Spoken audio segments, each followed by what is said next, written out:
नमस्कार। आज हम हिंदी वसंत भाग 2 का पाठ 19 पढ़ेंगे, जिसका शीर्षक है आश्रम का अनुमानित व्यय। इसके लेखक हैं मोहनदास करमचंद गांधी। इस पाठ से संबंधित मुख्य बिंदु इस प्रकार हैं। आइए अब हम इन पर विस्तार से चर्चा करते हैं। दक्षिण अफ्रीका से लौटकर गांधी जी ने अहमदाबाद में एक आश्रम की स्थापना का सपना देखा, जिसको साकार रूप देने के लिए किस प्रकार की रूपरेखा तैयार की गई तथा प्रारंभिक सदस्यों की संख्या, सामान, उन पर होने वाले अनुमानित व्यय का विवरण इस पाठ में दिया गया है। गांधी जी द्वारा आश्रम की स्थापना के लिए आवश्यक सामग्री की सूची बनाई गई। आश्रम के निर्माण में रहने लायक जगह के अलावा 3 रसोई घर, पुस्तकालय तथा खेती के लिए कम से कम 5 एकड़ जमीन का प्रस्ताव था। गांधी जी चाहते थे कि आश्रमवासी आत्मनिर्भर बने, इसलिए उन्होंने खेती और बढ़ईगिरी के औजारों को भी खरीदने का प्रस्ताव रखा। उनकी मांग थी कि अगर अहमदाबाद जमीन और मकान दे दे तो बाकी खर्च वे कहीं और से जुटा लेंगे। अहमदाबाद में स्थापित आश्रम का संविधान गांधी जी ने स्वयं तैयार किया था, जिसके अध्ययन से यह पता चलता है कि वह कर्मठ भारतीय जीवन का निर्माण करना चाहते थे। प्रस्तुत पाठ के अध्ययन से यह शिक्षा प्राप्त होती है कि किसी भी कार्य को करने से पहले उसकी रूपरेखा तथा उसके अनुमानित व्यय का सोच समझकर पहले ही ब्यौरा बना लेना चाहिए, जिससे उस कार्य को सुचारू रूप से किया जा सके। आइए अब हम पाठ का अध्ययन करते हैं। आरंभ में संस्था में अर्थात आश्रम में 40 लोग होंगे। कुछ समय में इस संख्या के 50 हो जाने की संभावना है। हर महीने औसतन 10 अतिथियों के आने की संभावना है। इनमें 3 या 5 सपरिवार होंगे।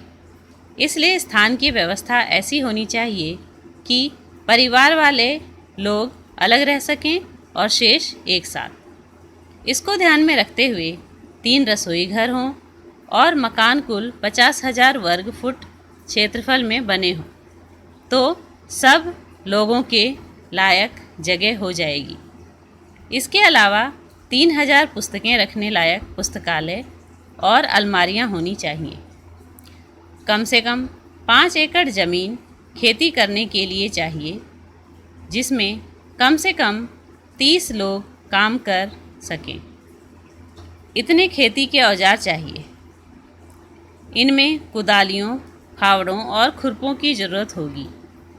बढ़ईगिरी के निम्नलिखित औजार भी होने चाहिए: 5 बड़े हथौड़े, 3 वसूले, 5 छोटी हथौड़ियाँ, 2 एरन, 3 बम, 10 छोटी बड़ी छेनियाँ, 4 रंदे, 1 सालनी, 4 केतियाँ, 4 छोटी बड़ी बेधनियाँ, 4 आरियाँ, 5 छोटी बड़ी संडासियाँ, 20 रतल कीले छोटी और बड़ी, 1 मोगरा लकड़ी का हथौड़ा, मोची के औजार। मेरे अनुमान से इन सब पर कुल 5 रुपया खर्च आएगा। रसोई के लिए आवश्यक सामान पर 150 रुपये खर्च आएगा। स्टेशन दूर होगा तो सामान को या तो मेहमानों को लाने के लिए बैलगाड़ी चाहिए।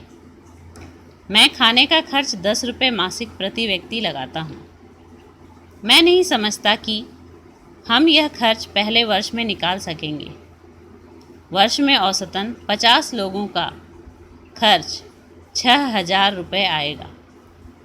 मुझे मालूम हुआ है कि प्रमुख लोगों की इच्छा यह है कि अहमदाबाद में यह प्रयोग 1 वर्ष तक किया जाए।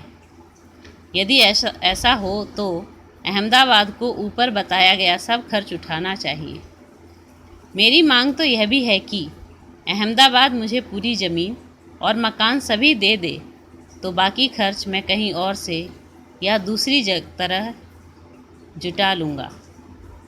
अब चूंकि विचार बदल गया है, इसलिए ऐसा लगता है कि 1 वर्ष का या इससे कुछ कम दिनों का खर्च अहमदाबाद को उठाना चाहिए। यदि अहमदाबाद 1 वर्ष के खर्च का बोझ उठाने के लिए तैयार ना हो तो ऊपर बताए गए खाने के खर्च का इंतज़ाम मैं कर सकता हूँ। चूँकि मैंने खर्च का यह अनुमान जल्दी में तैयार किया है, इसलिए यह संभव है कि कुछ मदें मुझसे छूट गई हों। इसके अतिरिक्त खाने के खर्च के सिवा मुझे स्थानीय स्थितियों की जानकारी नहीं है, इसलिए मेरे अनुमान में भूलें भी हो सकती हैं। यदि अहमदाबाद सब खर्च उठाए तो विभिन्न मदों में खर्च इस तरह होगा: किराया बंगला और खेत की ज़मीन, किताबों की अलमारियों का खर्च, बढ़ई के औजार, मोची के औजार, चौके का सामान, एक बैलगाड़ी या घोड़ा गाड़ी, 1 वर्ष के लिए खाने का खर्च 6,000 रुपया। मेरा ख्याल है कि हमें लुहार और राजमिस्त्री के औजारों की भी ज़रूरत होगी। दूसरे बहुत से औजार भी चाहिए, किंतु इस हिसाब से मैंने उनका खर्च और शिक्षण संबंधी सामान का खर्च शामिल नहीं किया है। शिक्षण के सामान में 5-6 देसी हथकरघों की भी तो इस प्रकार आपने देखा कि गांधी जी ने अपने आश्रम की स्थापना के लिए जो सपना देखा था, उसको साकार रूप देने के लिए पहले ही उसकी रूपरेखा तैयार की, उसके अनुमानित व्यय का सोच समझकर ब्यौरा बनाया और अपने सपने को साकार रूप प्रदान किया। धन्यवाद।